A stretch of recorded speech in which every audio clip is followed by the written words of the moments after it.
A few moments later. আজকে যাই হয়ে যাক, বিয়ে করেই আমি ছাড়বো। আর বাইগান হারামজাদা এখানে বসে বসে কাজ করছে।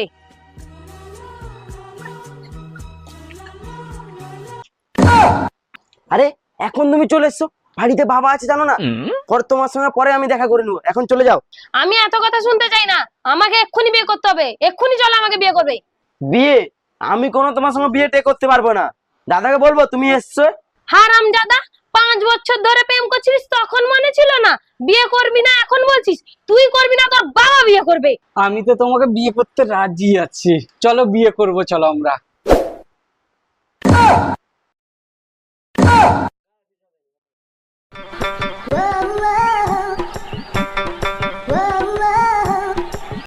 कितने तेजस्वी लोग हैं हमारे पास, कितने शानदार विचार रखते हैं।